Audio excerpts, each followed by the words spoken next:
নমস্কার, আপনারা শুনছেন উত্তরের কণ্ঠ। উত্তরের কণ্ঠ থেকে আমি প্রভাত বসাক, তুফানগঞ্জ, কোচবিহার। সম্মানিত দর্শক, দেখুন তো চিনতে পারেন কিনা। চিনতে না পারারই কথা।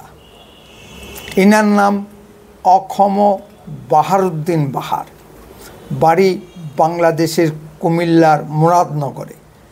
তিনি কুমিল্লা ৬ আসনের আওয়ামী লীগের নির্বাচিত সাংসদ। কিভাবে নির্বাচিত হয়েছেন তা কুমিল্লার সকল হিন্দু, মুসলমান, বৌদ্ধ, খ্রিস্টান জানেন। কায়ের জোরে যেভাবে আমাদের পশ্চিমবঙ্গের ডায়মন্ড হারবারে রাজপুত্র অভিষেক ব্যানার্জি ৭ লক্ষাধিকেরও বেশি ভোটে নির্বাচিত হয়েছেন, ঠিক সেভাবেই তিনি নির্বাচিত হয়েছেন।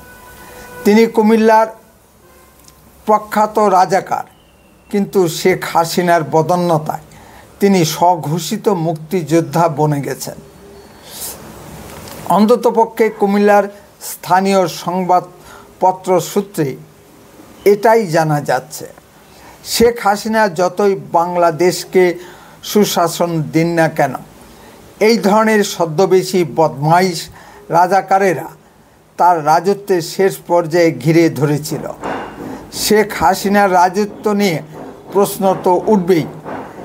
এই রাজাকারের বাচ্চার নিজস্ব একটি মুসলিম সন্ত্রাসী বাহিনী আছে। তাদের কাজ ছিল বাংলাদেশের সংখ্যালঘু হিন্দু সম্প্রদায়ের উপর নির্যাতন চালিয়ে অর্থ রোজগার করা, সংখ্যালঘু হিন্দু সম্প্রদায়ের সম্পত্তি জোরপূর্বক জবরদখল করা। শেখ হাসিনা সব যেন কোনো এক অজ্ঞাত কারণে এই সন্ত্রাসী রাজাকারদের বিরুদ্ধে কোনো ব্যবস্থা নেননি। পুনরায় তাকে এমপি নির্বাচিত করে সংসদে নিয়ে গেছেন। কুমিল্লার হিন্দু, বৌদ্ধ, খ্রিস্টান ঐক্য পরিষদের আহ্বানে তাকে এমপি না করার জন্য মানববন্ধন কর্মসূচি পালন করা হয় এবং শেখ হাসিনার নিকট ফ্যাক্স বার্তা পাঠানো হয়। কিন্তু শেখ হাসিনা কিছুই শোনেননি। তাকে পুনরায় আওয়ামী লীগের টিকিট দিয়েছেন। যে সকল সংখ্যালঘু সম্প্রদায়ের লোকজন এই মানববন্ধন কর্মসূচিতে অংশ নিয়েছিল তাদেরকে পিটিয়ে দেশছাড়া করেছেন শীর্ষ আওয়ামী সন্ত্রাসী এমপি অখম বাহারউদ্দিন বাহার। বাংলাদেশের মানুষ কেন শেখ হাসিনাকে ক্ষমা করবে?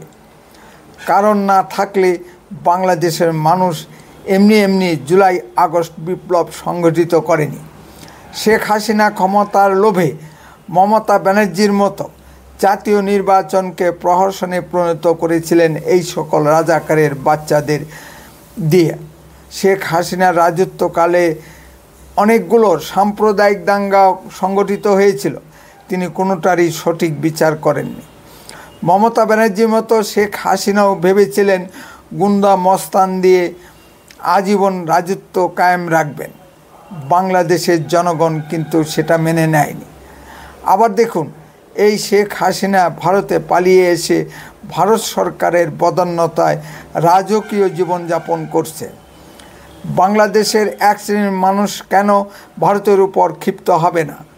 শেখ হাসিনা সরকারের যে অপকর্ম করেছে তা কি ভারতের গোয়েন্দা মারফত ভারত সরকার জানতে পারেনি? তখন শেখ হাসিনাকে সংযত করা হয়নি কেন? ভারতের গোয়েন্দা সংস্থা রয়ের গোয়েন্দারা কি বসে বসে ঘোড়ার ঘাস কাটছিল? এ তো গেল একটা দিক। এবার আসুন কুমিল্লার আওয়ামী লীগ এমপি অখম বাহারউদ্দিন বাহারকে নিয়ে কিছু বলতেই হচ্ছে। গত জুলাই আগস্ট বিপ্লবের পর এই বাংলাদেশি শীর্ষ সন্ত্রাসী আওয়ামী লীগের এমপি অখম বাহারউদ্দিন বাহার বর্তমানে কলকাতার উপকণ্ঠে রাজারহাট নিউটাউন অঞ্চলে রাজকীয় জীবনযাপন করছে। বিভিন্ন ফেসবুক পোস্ট ও বাংলাদেশের ব্লগার আসার নূরের ভিডিও থেকে তাই জানা যাচ্ছে। আর সকলকে অনুপ্রবেশকারী ট্যাগ দিয়ে বাংলাদেশের পুশব্যাক করা হচ্ছে, কিন্তু এমপি অখম বাহারউদ্দিন বাহারকে পুশব্যাক করা হচ্ছে না কেন? পশ্চিমবঙ্গের রাজ্য পুলিশ ও ভারত সরকারের কাছে আমার প্রশ্ন, আওয়ামী লীগের এমপি বাহারুদ্দিন বাহার কি বৈধ পথে ভারতে ঢুকেছে? এ ধরনের লাখো আওয়ামী সন্ত্রাসী ও রাজাকারের বাচ্চারা ভারতে অবৈধভাবে ঢুকে বসে আছে। ভারতের গোয়েন্দা সংস্থাগুলো কি বসে বসে ঘোড়ার ঘাস কাটছে? বাংলাদেশে সংখ্যালঘু সম্প্রদায়ের উপর নির্যাতন চালিয়ে কোটি কোটি টাকা নিয়ে এসে ভারতীয় রাজকীয় হালে জীবনযাপন করছে। ভারতের পাহারাদার মাননীয় প্রধানমন্ত্রী মোদিজি কি এ সকল ঘটনা দেখতে পাচ্ছেন না? শেখ হাসিনাকে আশ্রয় দিয়েছেন, আমরা ভারতবাসী মেনে নিয়েছি। কেন লাখো আওয়ামী সন্ত্রাসী ভারতের আশ্রয় নেবে? এদের ঘাট ধরে কেন বাংলাদেশে আইনি কর্তৃপক্ষের হাতে সমর্পণ করা হচ্ছে না? এর জবাব আমরা ভারত সরকারের কাছে দাবি করছি। মাননীয় প্রধানমন্ত্রী মোদিজি কি ভারতকে বাপের জমিদারি পেয়েছেন? এবার আসি এই শীর্ষ আওয়ামী সন্ত্রাসী এমপি অখম বাহারুদ্দিন বাহার কি করেছে। সময় 2 বছর একটু পিছিয়ে যান সম্মানিত দর্শক। আপনাদের নিশ্চয়ই মনে আছে কুমিল্লার মুরাদনগরের নানোয়ার দিঘির পাড়ে দুর্গাপূজার মণ্ডপে শ্রী হনুমানের পায়ের নিচে পবিত্র কোরআন শরীফ রাখা হয়েছিল যাতে সাম্প্রদায়িক উত্তেজনা সৃষ্টি হয়। তদন্তে পরে জানা যায় এই শীর্ষ আওয়ামী সন্ত্রাসী এমপি অখম বাহারুদ্দিন বাহারের কাজ। এদিকে রটিয়ে দেওয়া হয় স্থানীয় হিন্দুরা পবিত্র কোরআন শরীফকে পদদলিত করেছে।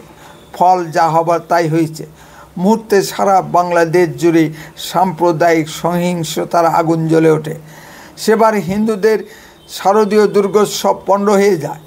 অন্ততপক্ষে 2 জন হিন্দুকে পিটিয়ে মেরে ফেলা হয়েছে, শত শত হিন্দু নারী ধর্ষিতা হয়, শত শত হিন্দু মন্দির ভাঙা হয়েছিল এবং লাখো হিন্দুর বাড়ি ভাঙচুর করে লুটপাট করা হয়েছে। বাংলাদেশের মুসলিমরা মনে করে হিন্দু নারী ধর্ষণ ও হিন্দু বাড়ি লুটপাট করলেই বুঝি পবিত্র কোরআন শরীফের অপমান ফিরে আসবে। পরে তদন্ত উঠে এসেছিল এই এমপি বাহারের নির্দেশে মোহাম্মদ ইকবাল নামে এক মুসলিম যুবক এই অপকর্মটি করেছে। সে হনুমানের পায়ের নিচে কোরআন শরীফ রেখে হনুমানের গদা নিয়ে চলে যায়। এ ঘটনা স্থানীয় সিসি ক্যামেরায় রেকর্ড হয়েছিল। পরে পুলিশ কক্সবাজার সমুদ্র সৈকত থেকে মোহাম্মদ ইকবালকে গ্রেপ্তার করে, কিন্তু কয়েকদিনের মধ্যেই মোহাম্মদ ইকবালকে পাগল সাজিয়ে মুক্তি দেওয়া হয়। এখন প্রশ্ন হলো, আওয়ামী লীগের এমপি বাহারুদ্দিন বাহার এই কাজটি করলো কেন? কুমিল্লার নানোয়ার দিঘির পাড়ে কিছু হিন্দু সম্প্রদায়ের সম্পত্তির উপর এই আওয়ামী সন্ত্রাসী এমপি অখম বাহারুদ্দিন বাহারের লোভ ছিল।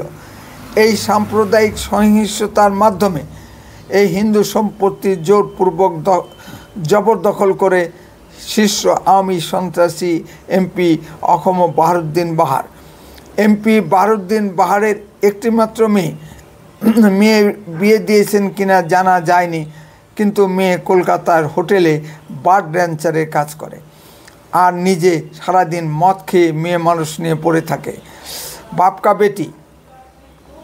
একজন সাচ্চা মুসলমানের এই সকল অপকর্মগুলিতে ইসলাম বিপন্ন হয় না। কি বলেন আমার বাংলাদেশি দর্শকরা? আমার পরিচিত এক মুসলিম ভদ্রলোকের 4-5টি সুন্দর সুন্দর মেয়ে আছে, আর 5টা লোকের মতো তারা দিল্লিতে গেল কাজ করতে। অল্প কয়েক বছরের মধ্যেই কোটি কোটি টাকা ইনকাম করে গ্রামে বিশাল সম্পত্তির মালিক হয়েছে। আমি পাশের এক মুসলিমকে জিজ্ঞাসা করলে সে শুধু হাসে, কোনো উত্তর দেয় না। সে যা ইঙ্গিত করছে তা আর বললাম না। যাই হোক, আবারও প্রশ্ন চলছে,